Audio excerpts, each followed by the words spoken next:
Rio Atengico Becor Eri Rio Tangico Becor This are live the Demesaja Tayama Yasa Yaga Missima Padibra Amita Big Now so good in Nayo Yaude Kajaro Palauti on Didi Lily Honolese Maggie Shipama Mashide Adanaha Totava Mashiu the Karaka Mashiu Naga Mashiu Yana Mashiu Maggie Shipa Shima Totava the Karaka Naga Yana Sashina look Didi Jaja Hogana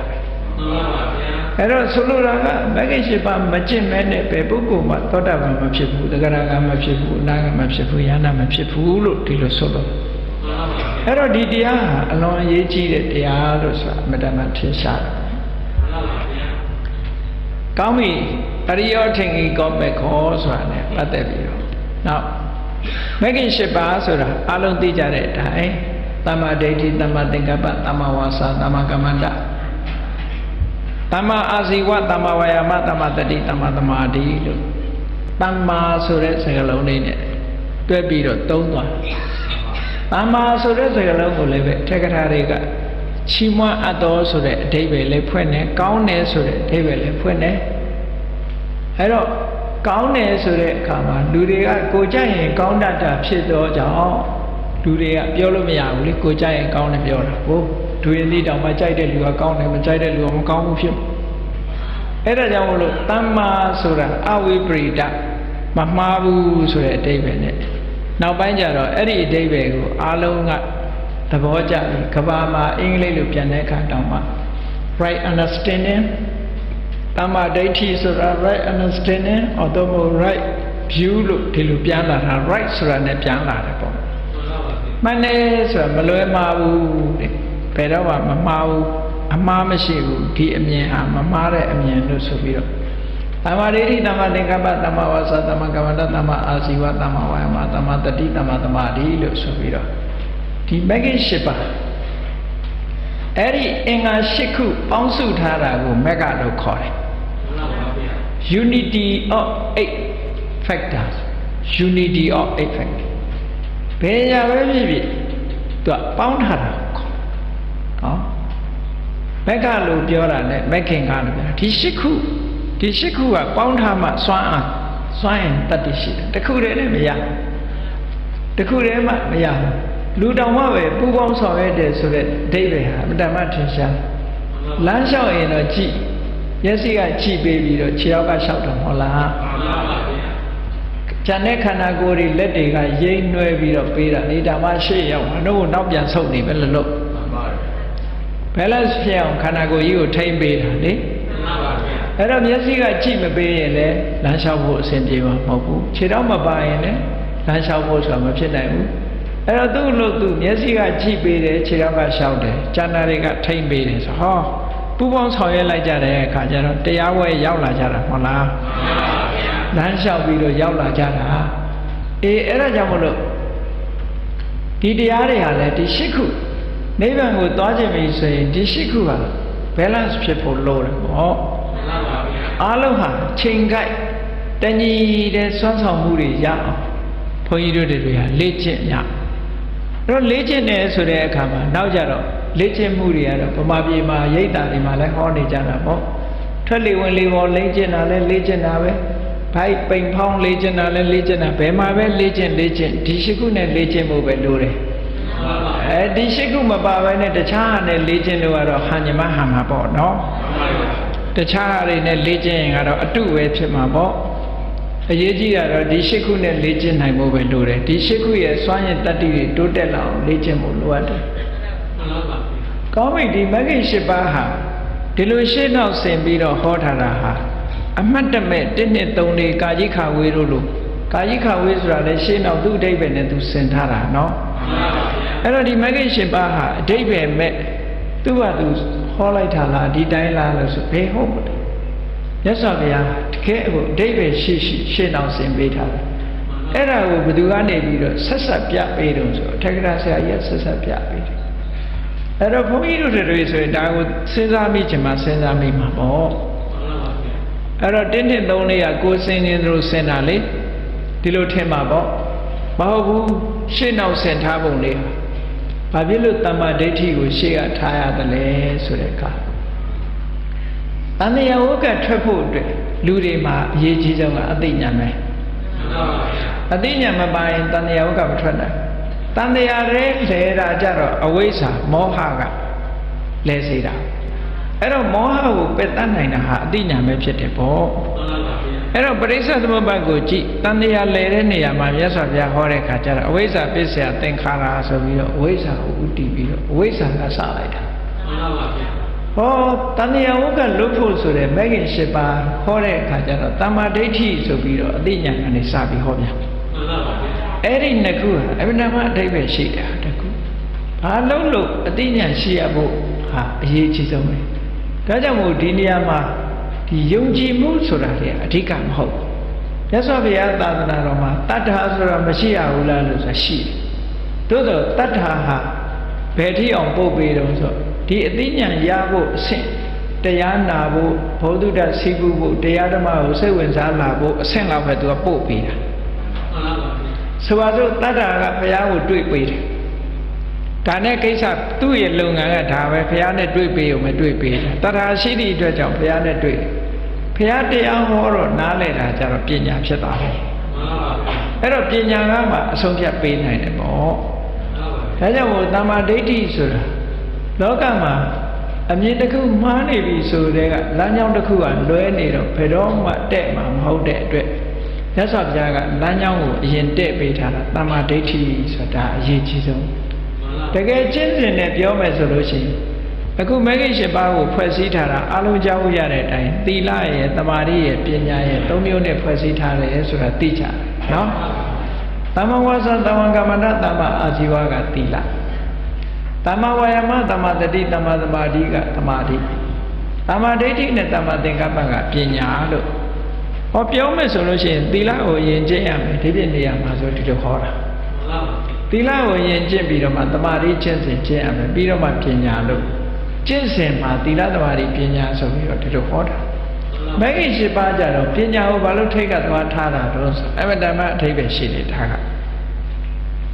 ဘာကြောင့်လဲဆိုရင်သီလကျင့်လဲပညာပါရမှာပဲသမာဓိလုပ်လဲပညာပါရမှာပဲအဲ့ဒီပညာမပါတဲ့သီလသမာဓိဟာနိဗ္ဗာန်ကိုရှာတွေ့မှာမဟုတ်တာကိုဒါကြောင့်မို့ထေရဒါဆရာကြီးကသူကဘာပြောတော့ဆိုနိဗ္ဗာန်ဓိကမ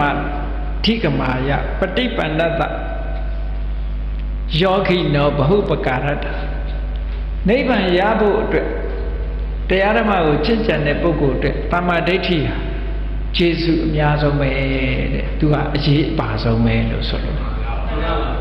နိဗ္ဗာန်ကိုဒါကဒီကနိဗ္ဗာန်ကိုသွားဖို့အတွက်ဒီကျင့်တာမဂ္ဂင်၈ပါးကျင့်တယ်ဆိုတာဒါကအမြင့်ဆုံးအဆင့်ကိုပြောတာနော်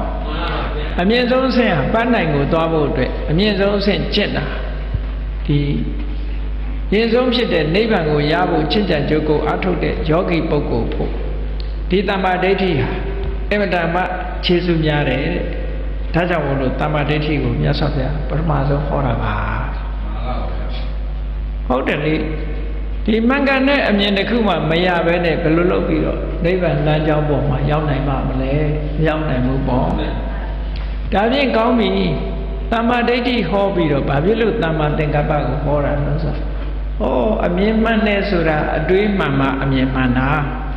တမ္မာသင်္ကပ္ပဆိုတဲ့တွေးမှုကြံမှုတွေမပါဘဲနဲ့ပညာဆိုတာမဖြစ်နိုင်ဘူးလေတမ္မာသင်္ကပ္ပကမှန်မှန်ကန်ကန်ကြံပြီးမှအမှန်မြင်တယ်ဆိုတာဖြစ်တယ်ကဲဈေးဝယ်တဲ့အခါစူပါမားကတ်သွားတဲ့အခါကျတော့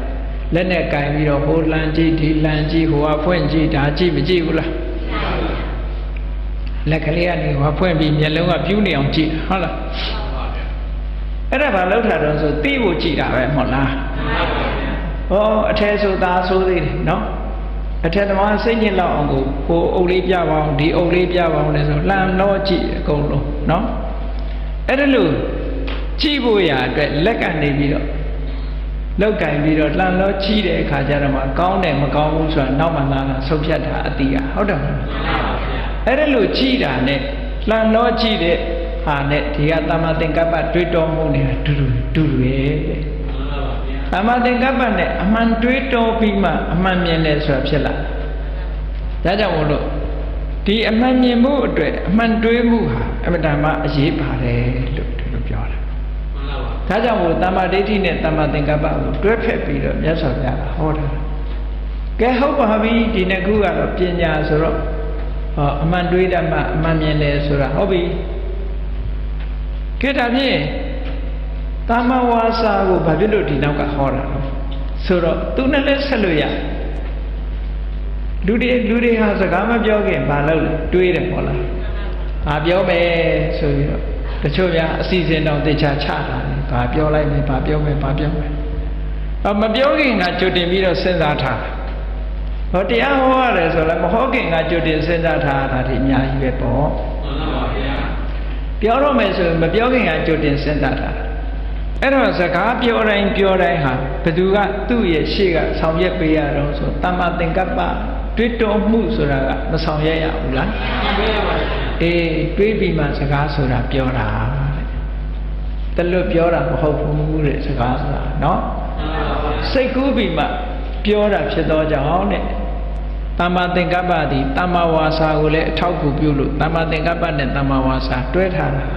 ရှင်းတော့ဆင်လိုက်တာပေါ့မှန်ပါဗျာဒီလိုအထက်ကရာဆရာကြီးကဆက်ပြတယ်တစ်ခုနဲ့တစ်ခုနော်ကဲဒါဖြင့်တမ္မာဝါစာပြီးတော့ဘာဖြစ်လို့တမ္မာကမ္မတပြောတော့ဆိုဟုတ်တယ်လေလူတွေဟာတစုံတစ်ခုလှုပ်တော့မယ်ဆိုမလှုပ်ခင်ပြောကြတယ်ဟုတ်လားဒါလှုပ်မယ်နဲ့စီမံချက်တွေလေဘာလုပ်မယ်နဲ့ပြောကြအဲ့တော့မလုပ်ခင်ပြောဆိုမှုကအရင်လာတာဖြစ်တော့ကြောင့်တမ္မာဝါစာပြီးတဲ့နောက်မှာတမ္မာကမ္မတဆိုတာဆက်ပြဒါအလွန်သဘာဝကျတဲ့စီစဉ်မှုလေးတစ်ခုပဲပေါ့နော်မှန်ပါဗျာကောင်းပြီကဲတမ္မာကမ္မတလို့ဆိုတဲ့ဟာပြောပြီးတဲ့နောက်မှာဘာဖြစ်လို့တမ္မာအာဇီဝလို့ဆိုတာပြောတယ်လဲဆိုရင်အေးအမှန်ပြောအမှန်လုပ်တဲ့ပုဂ္ဂိုလ်မှအသက်မွေးမှုဆိုတာမှန်ကန်နိုင်တယ်တဲ့ပြောတာကလည်းမမှန်ဘူးလုပ်တာလည်းမမှန်တဲ့ပုဂ္ဂိုလ်ဘယ်လိုလုပ်တမ္မာအာဇီဝဖြစ်နိုင်မလို့ဘာလို့လဲဆိုအာဇီဝဆိုတာအပြောနဲ့အလုပ်နဲ့ဆက်ဆံနေတယ်အသက်မွေးတယ်ဆိုတာပြောပြီးအသက်မွေးတယ်နော်အပြောနဲ့အသက်မွေးတယ်အလုပ်နဲ့အသက်မွေးတယ်ဒီတစ်ခုပဲမဟုတ်လားမှန်ပါဗျာတချင်းဆိုတဲ့လူတွေကဘာနဲ့အသက်မွေးတာအပြောနဲ့ပေါ့ဟုတ်တယ်မဟုတ်လားမှန်ပါပါဇာသမားတွေလည်းပဲအပြောနဲ့အသက်မွေးကြတာပဲဟုတ်တယ်မဟုတ်လားအတန်ကောင်းအဆိုကောင်းရင်ပတ်စံပေါ်ရတယ်လေဟောအဲ့ဒီသဘောမျိုးပေါ့ဒီအပြောဆိုတာလည်းအရေးကြီးတယ်အလုပ်ဆိုတာလည်းအရေးကြီးတယ်လူတွေဟာလောက်ကင်ချင်းဖြစ်နေအသက်မွေးတယ်အဲ့လိုအသက်မွေးတဲ့အခါမှာအများကဘာနဲ့အသက်မွေးတော့ဆိုမိစ္ဆာအာဇီဝဖြစ်တယ်ဆိုတာဝစီဒုစရိုက်၄ပါးနဲ့အသက်မွေးတယ်ကာယဒုစရိုက်၃ပါးနဲ့အသက်မွေးလို့ရှိရင်မိစ္ဆာအာဇီဝတဲ့မှန်ပါပါဟုတ်တယ်လေလိန်ပြီးတော့စီးပွားရှာဆိုတော့ဆေးတုတွေကိုဆေးအစစ်ရောင်ဆောင်ပြီးတော့ရောင်းတာချတာဒါလိန်ပြီးစီးပွားရှာတာပဲပေါ့ဟောအမျိုးစုံပဲဒီပြပစ္စည်းတွေလည်းတူတူပဲပေါ့လိန်ပြီးတော့စီးပွားရှာတာဒါမုဒ္ဒဝါဒနဲ့စီးပွားရှာတယ်လို့ပြောဒီထဲမှာပါဟောနောက်တရားနဲ့တရားမတက်အောင်လုပ်ပြီးတော့နေရာဝင်းယူတာမျိုးကြတော့ပိတုဏဝါစာနဲ့စီးပွားရှာတယ်တရားကိုချင်းချောက်ကျင်းွားပြီးတော့အခွင့်ကောင်းယူသွားတာမျိုးကြတော့ဖရုဒဝါစာနဲ့စီးပွားရှာတယ်ခေါ်လူတရားအကျိုးမဲ့အောင်ပြောပြီးတော့စီးပွားရှာတာကြတော့တမ္ပပလပါနဲ့စီးပွားရှာဟောအဲ့ဒါတွေနဲ့အသက်မွေးမှုအတွက်လုပ်လို့ရှိရင် तू ကဒါကမိစ္ဆာအာဇီဝဖြစ်တယ်ဒုစရိုက်ကိုဒီလိုမှတ်ရတက်လိန်ညင်လို့လိန်တာရဲ့ကြောက်လို့လိန်တာရဲ့အဲ့ဒါကဒုစရိုက်ကဖြစ်တယ်မိစ္ဆာအာဇီဝမဖြစ်ဘူးမိစ္ဆာအာဇီဝဖြစ်တာဆိုတာပတ်စံရလို့လိန်တာအသက်မွေးဝမ်းကြောင်းအတွက်လိန်တာကြတော့မိစ္ဆာအာဇီဝဒီလိုလဲမှတ်ရနော်နောက်ကာယဒုစရိုက်၃ပါးနဲ့အသက်မွေးလို့ရှိရင်လည်းမိစ္ဆာအာဇီဝကာယဒုစရိုက်ဆိုတာသူများတက်တတ်သူများဥစ္စာခိုးတယ်သူတော်ဘာသာများဖြစ်မှာကဲအဲ့ဒီမှာသူများအသက်တွေကိုတတ်ပြီးတော့အသက်မွေးလို့သူများအသက်ကိုတတ်တယ်ဆိုတဲ့နေရာမှာမုံလို့တတ်တာတခုခုကြောင့်တတ်တာဆိုလို့ရှိရင်ဒါဒုစရိုက်ပဲဖြစ်တယ်အသက်မွေးဝမ်းကြောင်းလုပ်ဖို့တတ်တာကြတော့မိစ္ဆာအာဇီဝပါဖြစ်တယ်ဒီလိုဆိုလိုတာနော်မှန်ပါဗျာဒီသူများဥစ္စာခိုးတာလည်းပဲတက်မုံလို့ပြက်လို့ပျက်စီးခိုးတာမျိုးလည်းရှိတယ် အဲ့ဒါလို့မဟုတ်ဘဲနဲ့ကိုအတွက်ကိုသုံးမှုပစ္စည်းတစ်ခုသူများပစ္စည်းကိုယူတယ်ဆိုတာကြတော့သူကအသက်မွေးဝမ်းချောင်းနဲ့သက်ဆိုင်နေပေါ့ခိုးပြီးတော့အသက်မွေးတာဖြစ်တော့ကြောင့်အဲ့ဒါကြောင့်မိစ္ဆာအာဇီဝဒီလိုပြောတယ်သူတော်ဘာတာမယာစော်ကားတယ်ဆိုတဲ့နေရာမှာလည်းပဲတမင်းကိုကိုယ်စိတ်ရဲ့ဖောက်ပြန်မှုကြောင့်စော်ကားတာကတစ်မျိုးတယောက်ယောက်ကနေပိုက်ဆံပေးပြီးစော်ကားခိုင်းလို့စော်ကားတာတစ်မျိုးပိုက်ဆံရလို့စော်ကားတာကြတော့မိစ္ဆာအာဇီဝဖြစ်တယ်ဒီလိုဆိုလိုတာနော်ဒါကြောင့်မို့လို့ကာယဝစီကာယဒုစရိုက်3ပါးဝစီဒုစရိုက်4ပါးနဲ့အသက်မွေးပြီဆိုလို့ရှိရင်မိစ္ဆာအာဇီဝအဲ့ဒီဒုစရိုက်တွေကိုရှောင်လိုက်ပြီဆိုရင်တမ္မာအာဇီဝဖြစ်တယ်လို့ဒီလိုပြောတယ်အဲ့ဒါကြောင့်မို့လို့တမ္မာဝါစာတမ္မာကမ္မန္တရှိမှတမ္မာအာဇီဝဆိုတာဖြစ်တယ်ဒါကြောင့်မို့ဒီသုံးခုကိုဆက်ပြီးတော့ထားကဲဒါဖြင့်တမ္မာအာဇီဝဖြစ်ပြီးတဲ့တောင်းပါဘာဖြစ်လို့ဝီရိ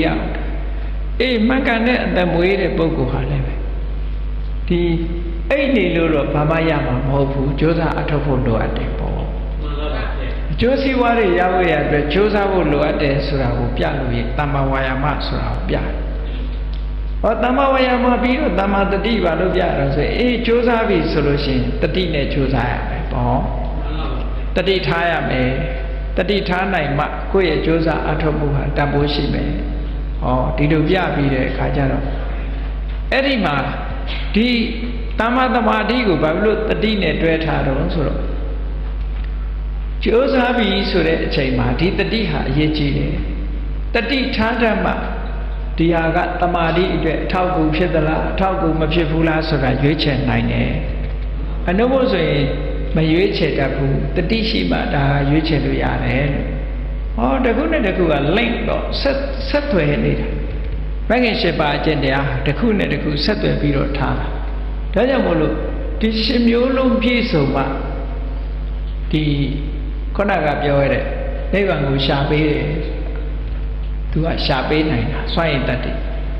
အဲ့ဒီမှာတမ္မာဝါစာတမ္မာကမ္မန္တတမ္မာအာဇီဝဆိုတာဒီအပိုင်းနှစ်ပိုင်းခွဲပြီးတော့ကြည့်ရရှေ့ပိုင်းနောက်ပိုင်းရှေ့ပိုင်းကိုပုပ္ပဘာကမက်လို့ခေါ်တယ်ပုပ္ပဘာကပฏิပဒါကျင့်နေတဲ့အချိန်ပိုင်းဆိုပါစို့သီလဆောက်တည်တာအနေစပြီးတော့ဝိပဿနာတပ္ပထအကျင့်ဝိပဿနာအကျင့်ကိုကျင့်နေတဲ့အပိုင်းကိုပုပ္ပဘာကရှေ့ပိုင်းလို့ခေါ်တယ်နော်အဲ့ဒီရှေ့ပိုင်းကြတော့သူ့ဟာနဲ့သူတစ်ခါစွမ်းဆောင်မှုလေးတွေဟာစီလုံးလုံးမဖြစ်သေးဘူးပေါ့တစားစီဖြစ်နေတတ်သေးတယ်ရှေ့ပိုင်းမှာအတော်လေးဝိပဿနာဉာဏ်ရက်လာပြီဆိုလို့ရှိရင်သူတို့ကတော်တော်လေးဟန်ချက်ညီသွားပြီမက်ဆေ့ဖြစ်လာပြီဆိုတဲ့အချိန်ကျတော့တစုတည်းပဲသူကမက်ဆေ့ကြတော့သူကခွဲလို့မရတော့အားလုံးစွမ်းရည်တတ္တိတွေအကုန်လုံးပြည့်ပြီးတော့တခုတည်းလို့ဖြစ်သွားပြီဆိုတဲ့အခါကျမှနိဗ္ဗာန်ကိုဆွမ်းဆောင်တယ်ရှေ့ပိုင်းမှာဟိုတစားတောင်တစားထွက်ကလေးဖြစ်နေသေးလို့ရှိရင်မက်ဆေ့မပေါ်သေးဘူးအဲ့တော့မက်ဆိုတာဟာဒီရှစ်ခုကိုပဲခေါ်တာပဲ